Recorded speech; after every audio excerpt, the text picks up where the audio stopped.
El Imperio Alemán fue uno de los países más influyentes en la historia del siglo XIX, logrando en poco tiempo alcanzar un estatus de potencia, formando un imperio colonial. Este rápido expansionismo los llevó a enemistarse con otras potencias de la época, potencias que no estaban abiertas a aceptar un nuevo rival en el juego geopolítico. Debido a la posición geográfica de los germanos, susceptible a una lucha en dos frentes, los obligó a desarrollar una serie de estrategias para tratar con sus enemigos, tanto por la forma diplomática como por la fuerza de ser necesario. De todos los planes desarrollados por el Primer Reich, uno de los que más se destacó en su momento fueron los planes para invadir nada más y nada menos que a los Estados Unidos de América, un país que por aquellos años no era la potencia que es hoy en día, pero que estaba ganando relevancia poco a poco. Debido a que el gobierno estadounidense estaba chocando con los intereses alemanes al mismo tiempo que su economía, y por lo tanto su armada, crecían, Berlín desarrolló planes para sacar a Washington del juego antes de que fuese tarde.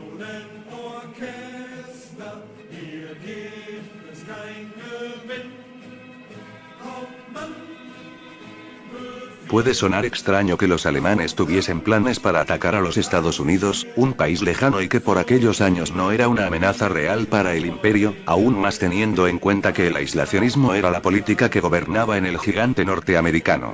El principal problema entre las potencias no era territorial sino de influencia, siendo que los intereses de ambos países chocaban en varias zonas de interés colonial.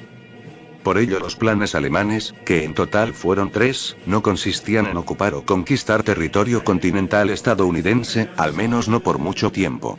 El objetivo primordial de los planes era debilitar a las fuerzas navales estadounidenses, a la par de causarle daños considerables a sus principales astilleros para que no pudieran recuperarse en el corto plazo. De esta forma se aseguraba que Washington no tuviera forma efectiva de imponer sus aspiraciones territoriales y de influencia más allá de sus fronteras. Los alemanes buscaban esto debido a que querían expandirse en dos zonas en especial. La primera era el Caribe, queriendo tener una colonia que sirviera de punto de parada para sus barcos mercantes y de paso hacerle competencia al cada vez más inminente Canal de Panamá.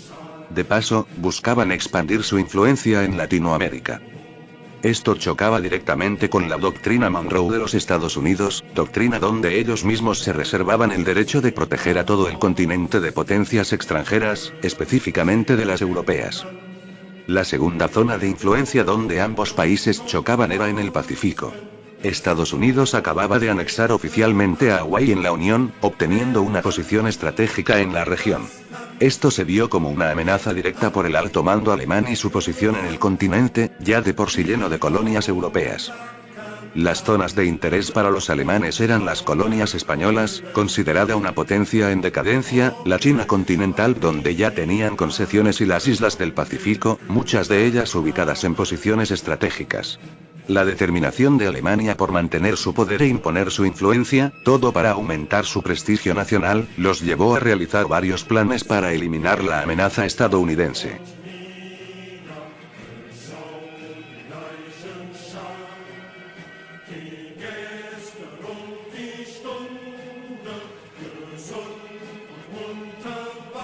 El encargado de trazar el plan fue el teniente Everard von Mantei, con asesoramiento de Alfred von Tirpitz, ministro de la Marina y quien acaba de llegar de un viaje por Estados Unidos por lo que conocía el terreno.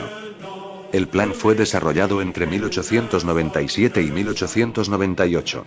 Consistía en un ataque rápido y contundente contra la flota estadounidense en el Atlántico para debilitarla, todo para posteriormente bombardear los astilleros de Norfolk y Newport News, ambos en Virginia, y Portsmouth, en la frontera entre Maine y New Hampshire. De esta forma los estadounidenses mantendrían poder suficiente para defender su territorio continental, pero sin capacidad para proyectarlo más allá. Una vez logrado esto, el paso a seguir era el sentarse a negociar con los estadounidenses, exigiendo la reducción de su flota a largo plazo a la vez de no interferir en los planes alemanes. De este plan no hay muchos detalles debido a que fue cambiado rápidamente. Empezando que no se puso en práctica porque no se pudo reunir la cantidad de cruceros de largo alcance que se estimaban necesarios, debido a que los trabajos en los astilleros de Alemania llevaban retrasos por dificultades financieras. Sin embargo, el suceso que cambiaría los planes fue el inicio de la guerra hispano-estadounidense. El Kaiser consideró razonable esperar a ver si España era capaz de hacer el trabajo por él, pero el resultado de dicha contienda llevó al alto mando alemán a reformar sus planes.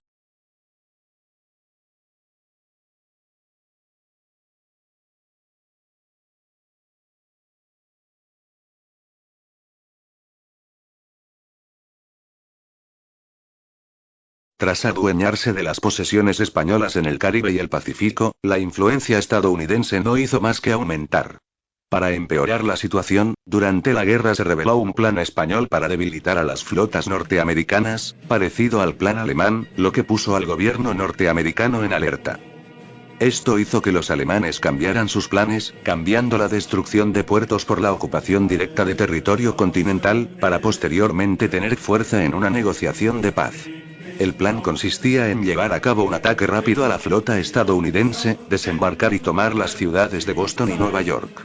Todo esto mientras la marina alemana bombardeaba desde el mar los bastiones de Fort Hamilton y Fort Tompkins, todo para que la flota pudiera entrar en el puerto neoyorquino. Incluso se llegó a infiltrar agentes desde la embajada alemana para reconocer el terreno, concluyendo que un ataque directo a Nueva York sería infructífero, debido a que la geografía cubría la ciudad de los ataques de artillería marina. En su lugar terminaron sugiriendo a cambio la costa de Manomet Point como punto de invasión ideal, además de las zonas costeras en Provincetown y Cape Ann.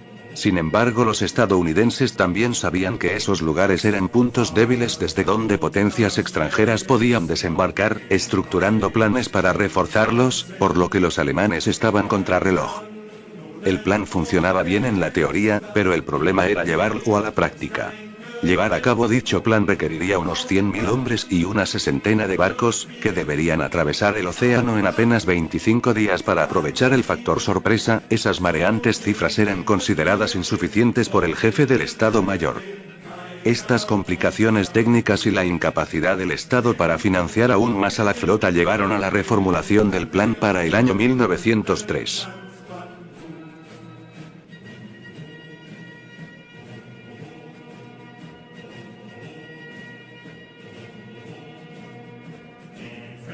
Esta vez el encargado de diseñarlo fue el veterano vicealmirante Wilhelm von Buchsel. El plan contaba primero con tener una base naval en Puerto Rico, no me pregunten por qué, ellos solo lo suponían. Volviendo al tema, también consideraban primordial que no hubiera más conflictos en Europa para poder redirigir la mayor parte de sus fuerzas hacia el ataque, todo para asegurar la victoria. A estas alturas el plan ya se estaba saliendo de las manos, empezando por el hecho de que obtener a Puerto Rico era casi imposible sin provocar a los Estados Unidos, quitando el factor sorpresa, todo mientras la flota estadounidense no paraba de crecer.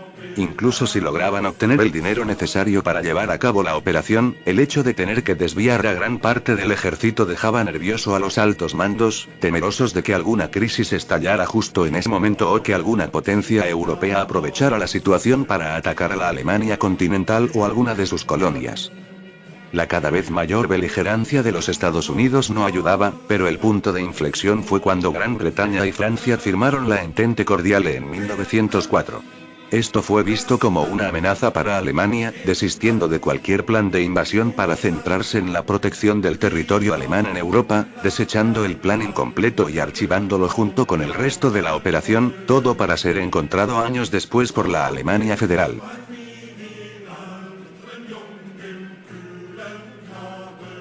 De esta forma cualquier plan alemán de invadir Estados Unidos, o de intervenir en cualquier otro país fuera de Europa, fueron descartados y condenados a ser olvidados entre los archivos del gobierno.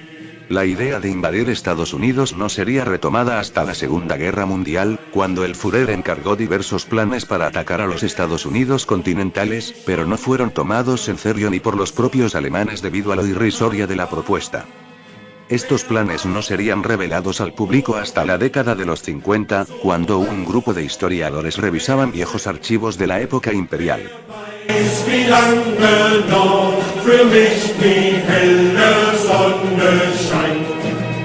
Ich weiß nur, wenn ich sterb, mich die brave